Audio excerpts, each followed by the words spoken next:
Welcome everyone, I'm Diane Nussbaum from Diane's Patisserie.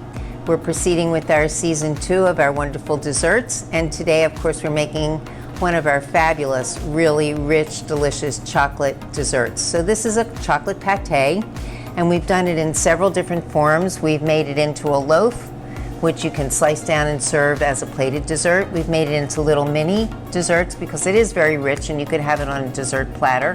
And we've made it as an individual portion in a bomb shape, which if you have any of these special molds, small, large, whatever size you have, you can use this as well. We've also used these silicone molds, which are very flexible and it's easy to get things out of. So any of these things can be used, but you can also just use an aluminum pan, line it with aluminum foil or plastic wrap, and I will show you how to cut it and make it into a plated dessert as well. It also freezes really well, so you can make this in advance, put it in your freezer, and have it, several days later when you're having your company.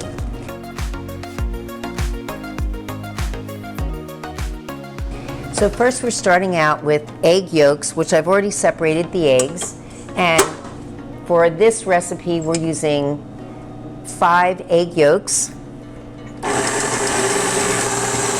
I always like to beat the egg yolks a little bit before I start adding sugar to them. It keeps the little strands of egg yolk from forming in your batter when you're doing this. So these are beating, and at the same time we're going to be melting 6.5 ounces of butter. So this is in a double boiler with 4 ounces of a dark chocolate or a semi-sweet chocolate, depending upon what you like, and 3.5 ounces of cocoa powder, which is unsweetened.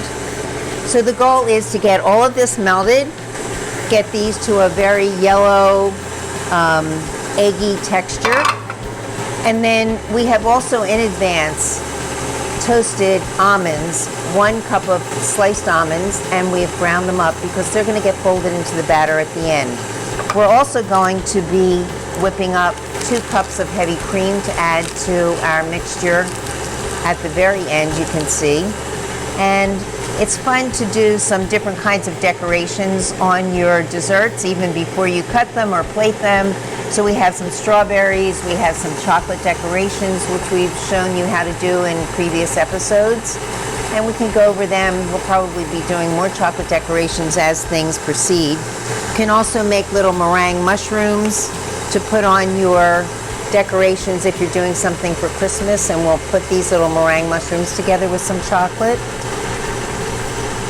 So we'll just leave them on our plate. So this is whipping very nicely. You want to make sure that your chocolate is not going to be too hot. So make sure that the water underneath has come to a simmer, not a boil, and you want to be able to stir it holding onto the pan, so you don't want it to be too hot. The one thing about chocolate, if it gets too hot, it starts to get very hard and it won't come apart.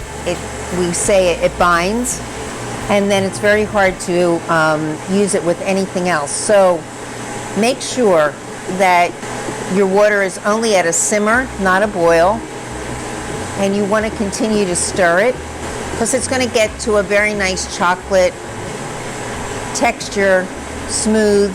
All the butter has to melt, and at this point it's almost, I'll show you, it's almost melted. So I'm going to turn off the water altogether and just leave it on here for another few seconds just to finish melting it all the way. So this recipe is very simple because it doesn't have a lot of ingredients, but the method is a little bit tricky. And what I mean by that is when you're trying to combine chocolate with anything, you have to make sure that the temperatures are about the same. So this has been very hot. See how creamy it is, how shiny it is? And we want to cool it down a little bit by taking it off of the burner and mixing it carefully to get it a little bit cooler. So you can even mix it up on the side of the bowl, and you can see it's still nice and shiny because it's not too hot. So that's one of the ways that you can know if you use too much heat on your chocolate. So I'm just going to feel it a little bit to see how hot it is. Not too bad. I can touch it with my hand. That's a good sign.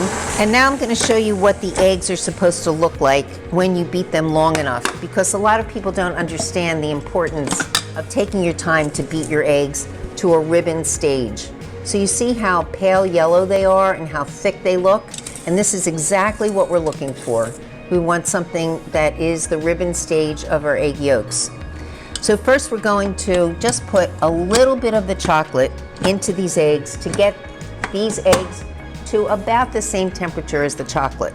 So this is the important part right now, because if you rush this, you might not have a great dessert. So I'm just putting a little bit in, and it's mixing together. We will use our whisk again, so we're just going to put it off to the side for right now. So now that I see that it's mixing and the eggs don't look like they're curdled, they look just fine, now I'm going to continue to add the chocolate to the egg mixture. So it's going to make this very rich, velvety chocolate mixture. Here we are. It's almost all in. This makes a pretty good amount. So if you're having a small dinner party, you might want to prepare maybe 2 of these loaf pans, because you can save one and keep one for at least 4 to 6 people, maybe even 8 out of that one loaf will work. As I said, it is very rich. So it's very thick. And because we're going to be adding whipped cream to this, we want to make sure the eggs make the chocolate get very thick, but we want to keep it liquid. So we are going to put this bowl in this bowl and put it back over the hot water. But the water's not on anymore, but we just want to keep this warm so that once we whip the cream, we can add it in here and we won't have like pieces of chocolate, because the chocolate, we don't want it to get too hard. So I'm going to get my whipped cream out of the refrigerator. So something important about using whipped cream. Make sure your bowl is cold, your beater is cold, your kitchen is not too hot, which we have a difficult time in our kitchen, but we still manage to be able to whip cream properly. So I've measured 2 cups of heavy cream, and when you're whipping cream, if you don't pay attention to it all the time, your heavy cream will turn into butter, which we definitely don't want that to happen. And because we're mixing it into this chocolate mixture, we don't want to make this too stiff. We want to have soft peaks, but we don't want to make it really, really stiff as if you were going to pipe it on a dessert.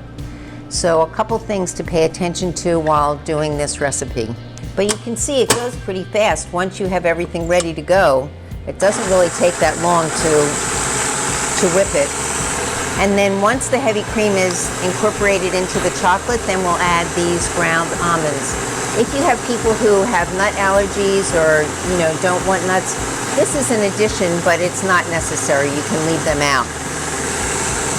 So our bowl was in the freezer, our beater was in the freezer, the heavy cream was in the refrigerator, and we are whipping it up. It should only take a few minutes. So I just want to show you where we're at with this cream. So it will hold its shape, but we're going to be putting the chocolate into this, so it's going to continue to beat. So we don't want to beat it too long right now. So let's see how our chocolate is doing over here, keeping it warm.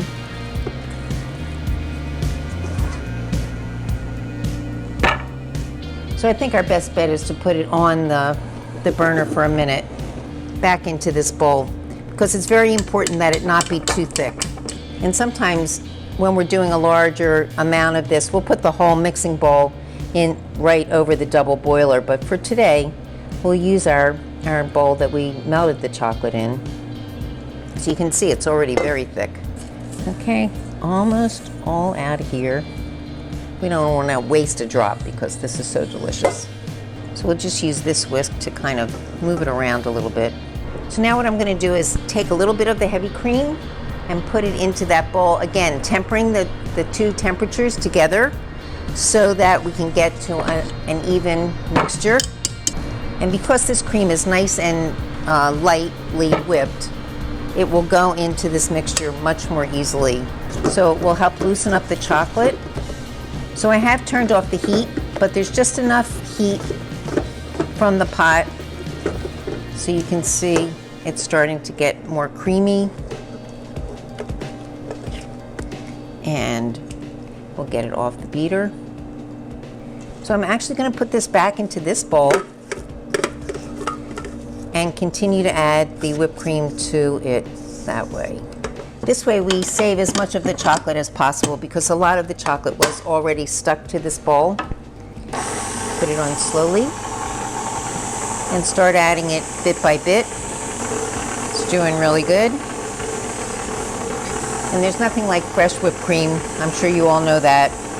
So if you want to make some chili whipped cream to serve with this dessert, all you need to do is beat your heavy cream with a little bit of confectionery sugar and maybe a little bit of vanilla or Grand Marnier or anything that you might like, and put it in your pastry bag and do a nice little dollop of whipped cream on your plate with your fantastic chocolate.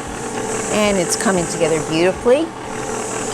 I like to lift the bowl to get what's at the bottom so that that little bump at the bottom of our bowl doesn't get stuck. So wait until you see this. It's amazing. Just gonna use this whip to finish it off. So look at this. From as thick as it was, now it's nice and loose so that we can pour it into any of the molds that we want to use. Just taking your time to make each part work the way it's supposed to. Fabulous.